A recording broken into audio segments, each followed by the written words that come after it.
Hi everyone, welcome to today's live Q&A. I'm Courtney, Marketing Specialist at HR Profiling, and I'm joined by Kelly, our General Manager. Hi Kelly. Hi Courtney. Today's webinar is a little different from the usual. We are excited to be launching an entirely new tool in our FinxS online platform, the Sales Competence Questionnaire. We will introduce the tool and some of the features in the development report before talking through some frequently asked questions. We will then open up the chat and answer any questions from you tuning in. After hearing for the past couple of weeks about this new tool, I'm sure a lot of you are probably wondering how this new sales tool is different from our current sales assessments. So I'll hand over to Kelly to give you a brief introduction into the sales tool. Well, good afternoon everyone. I'm hoping today's recording is a lot better than yesterday. When we first introduced FinxS back in 2012, we wanted to be able to tailor extended disc reports to different situations, whether it's recruitment or leadership or sales roles. We also wanted to be able to build additional tools that could measure other aspects of behaviour. FinxS Competence Assessments is a completely new tool through the FinxS platform, allowing us to measure an individual's self-perception in different areas of business. The launch of this new tool brings an impressive sales assessment to the table, and it's available in different formats. And this includes a recruitment and a development format, as well as the standard or advanced versions. The FinxS Sales Competence Assessments are not based on the DISC methodology. Rather, they measure 18 different behavioural competences or skills critical to sales success. These assessments also measure a person's mindsets towards sales and include the excuse index, and we'll go through that a little bit later. We'll also talk about another report today, the Sales 18, which we are also launching. This is a DISC-based report. However, it makes a clear connection between individuals' DISC profile and their sales competence results. While the two assessments can be used independently, they were designed to be used together as it shows or allows us to understand how a person's style may affect certain aspects of the sales role. So Kelly, does this new tool use the same questionnaire as the extended DISC behavioural assessments, or is it something completely different? No, Courtney, it's completely different from the extended DISC behavioural assessments. However, the process of sending out invitations is very similar to the extended DISC questionnaire. We provide them with the same links, it's just a different access code. So the participant will log in, and the first thing they will see is the instructions. They will type in their details and follow similar instructions to the DISC questionnaire. This questionnaire, however, consists of 99 questions. Each question has 2 answers, and the candidate has to choose which one describes them better. The questionnaire takes roughly around 20 to 30 minutes to complete. Just as with the eDISC questionnaire, candidates must not be interrupted or have input from others. There are no good or bad answers. The ideal report will be determined by the type of sales role the candidate is currently in and the competences that are most important for their job. Kelly, tell us a little bit more about the 18 different competencies the assessment measures. The Sales Competence Assessment measures a person's self-perception against the 18 different sales competences. This allows us to measure the present competency level of the candidate, and we can also use this to measure progress. So when the candidate retakes the questionnaire 6 months to a year down the track, they may have different scores, and hopefully we'll see areas of improvement as they've worked hard to develop. It's a zero-sum game, so some areas might improve, but some might decline as a result. The 18 competencies measured in the report are clearly defined in the report, so there's no misunderstanding about what we are measuring. We will put some samples up on the VIP pages after the webinar so you can read more into what these 18 sales competencies mean. An executive summary of the candidate's score against these 18 competences are available at the start of both the recruitment and development reports. They are very easy to interpret, as you can see on screen. The competencies are measured on a 100-point scale. The closer the score to the higher the competency level, the lower the score to the lower the competency level. For example, this particular candidate has scored 86 out of 100 in critical thinking, which is clearly a strong competency for this individual. So it's really easy to identify their strengths and their development areas. Kelly, can someone with years of experience in in sales score 100% in all of the competencies, or will we expect to see kind of some that score low or some that score high? Good question, Courtney. The short answer is no. We believe there's always room for improvement in course, and these scores are dependent on the job role itself. Some competencies will be highly critical to a particular role and others won't. Having a low score does not necessarily mean it's a bad thing, and it indicates where you might need to further develop this area. So just to reiterate, that was the overall executive summary.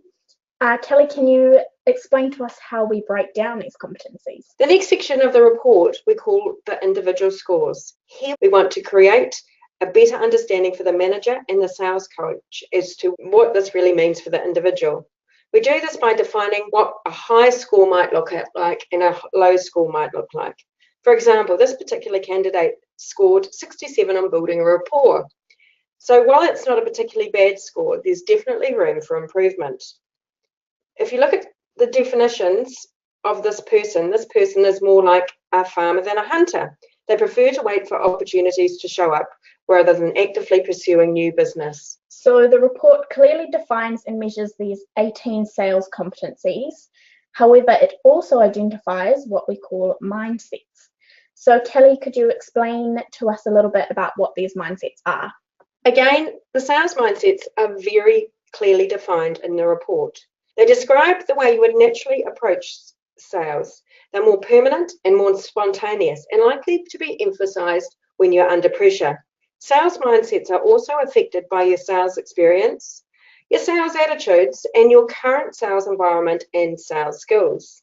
The mindsets help us to identify self-defeating beliefs. Some beliefs can help us to become more successful, where other beliefs can hold us back. We really want to understand what self-defeating beliefs are, and we can do that by looking at the calculation of the mindset scores. The mindsets are the building blocks of sales competency scores. If we look at the mindset summary table, we can identify 18 competency scores, and underneath we can see the mindset scores. Each of the competence scores are made up between 1 and 3 mindsets. For example, we can see that this person is not so good at qualifying, but they have identified this as an area they want to improve. So if we focus on the mindset scores, and in particular the hunter mindset score, we can see this is quite low. The coach or the manager might want to discuss them with the individual and identify exactly what it is about the hunter mindset score they might be uncomfortable with, and why that self-defeating belief is creating a challenge.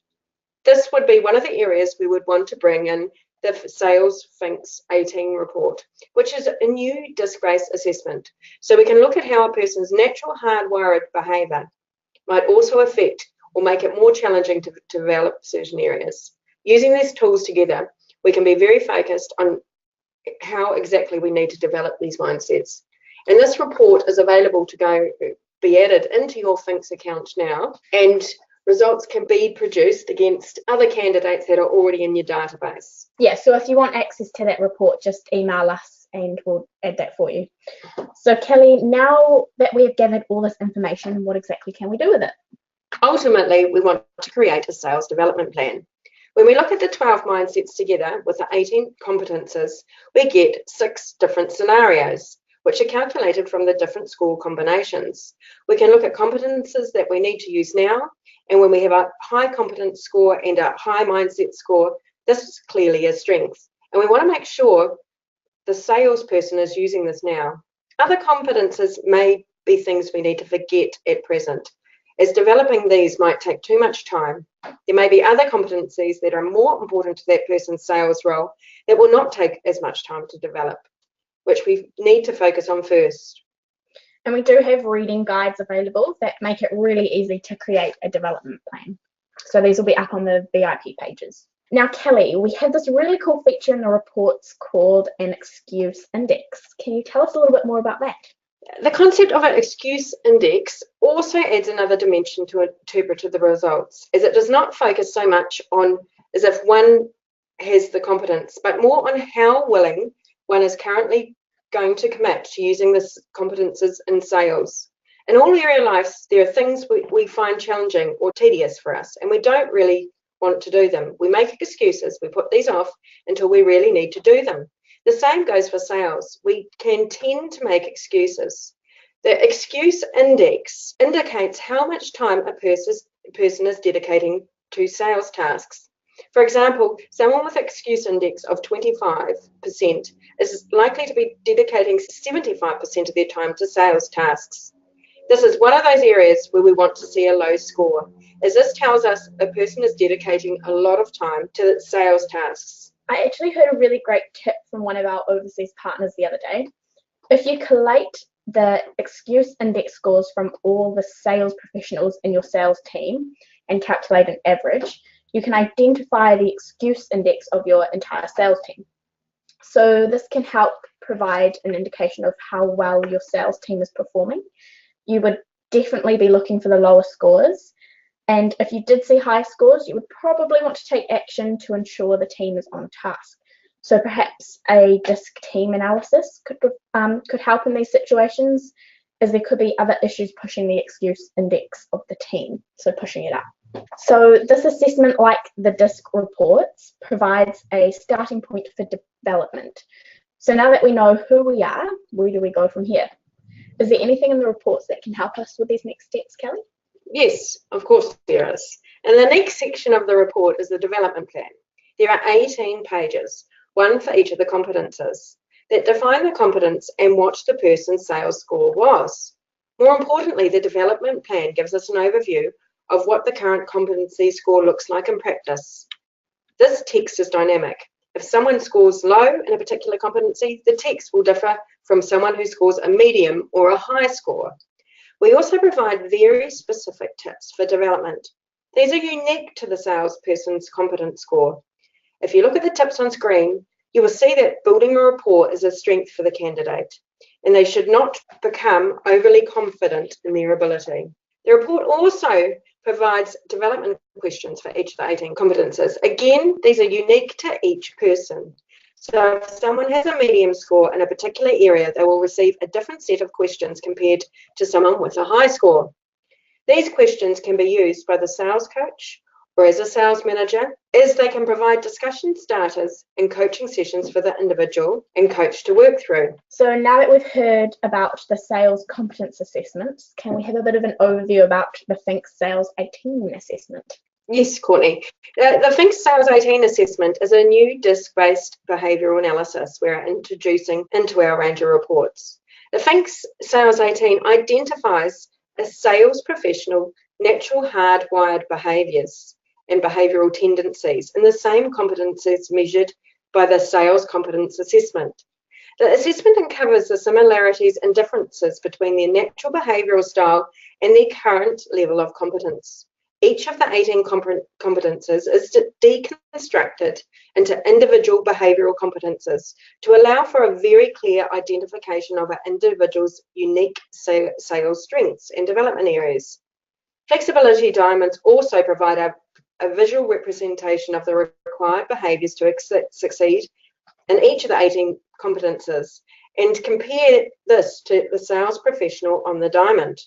In addition, FinxS Sales 18 very clearly identifies if sales professionals are performing better than their natural styles predicts, or if they are not fully utilising potential.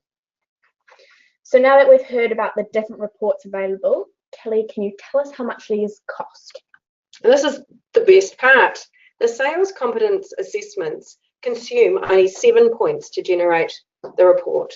As with DISC reports, once a candidate or someone completes the questionnaire, we can generate the results against an additional report for no cost. So the result might automatically be pulled off the server in the recruitment format. However, once you have hired that person, you might want to go back and generate a development report, as this will help your manager understand where they might need more support. Generating the additional report or reports, the advanced or standard version, will not consume any additional points. If you want to gain a better understanding of how an individual's behavioural style might impact the competences, you will also want to complete the Sales FinxS 18 report. This behavioural assessment would consume 10 points first. So I really like the look of this report, Kelly. Can I start selling it straight away, or would you recommend I attend training first? The report can be used very easily, and it can be very easily interpreted at the basic level, which includes understanding your competence level and the mindset scores. However, we do recommend training to ensure people can accurately understand and debrief the reports. There are other sections in both the development and recruitment versions which require training in order to understand the report in full and fully utilise the benefits and the insights that this report has to offer. We'll be running training regularly, so you can also talk to your FinxS provider if you would like to be trained in this product. And what are the uses of the reports? Primarily, they can be used for recruitment or development to understand what type of seller a person is and which areas they might need extra development. They can be used by sales coaches as a part of the training process and personalised development plans. They can be used by the sales manager to identify strengths and development areas of the sales team and assign them to relevant roles and provide support where needed. We need to emphasise that these reports should be used by someone with sales experience. A lot of questions can be quite tough for someone who has the answer if they haven't had sales experience. All right, so now we're opening up the questions to you all. So if there's something you would like in more detail or you have a question we have not answered, please type them into the chat box now. You can find this on the toolbar, which should be located to the right of your screen if you're on a mobile, I think it's on the bottom. One of the frequently asked questions we had was, how do you get access to these reports and how do you start sending them out to candidates? So if you want access to these, just email us at info@hrprofiling or email your FinxS provider and they can give you access to the new tool and FinxS Sales 18 report. And Kelly, what can they do if they want to start sending them out to clients? How does that process work? The process is exactly the same as it is with a behavioural analysis report. So you would set up an access code and select the report that you would like to come off the server. And again, if you want to reorder the results against, say, for example, the development report or the recruitment report, standard or advanced version, it's the same again, going into that database and just reordering results. Cool, thanks for that, Kelly. And just another question that we've had quite frequently is, what exactly is the difference between these two tools? So at the basic level, the difference is that the behavioural analysis use DISC methodology, whereas the sales competency assessment doesn't use DISC methodology at all. So it's just assessing a person's competency level in 18 different competences. So there's no DISC methodology in it at all. All right, so I think that's all the questions we have for today. Thank you all for joining us, and thank you to Kelly for sharing a little bit about the reports. If you have any other questions, you can call or email us, and our details are up on the screen now. And if you're interested in attending a training session, please just book online via our website or email Kelly or myself to reserve a spot. The full webinar recording will be up on the website in the next couple of days, and you can look forward to our next webinar sometime in August. And we hope to have you all back then. Thanks, everyone. Thank you.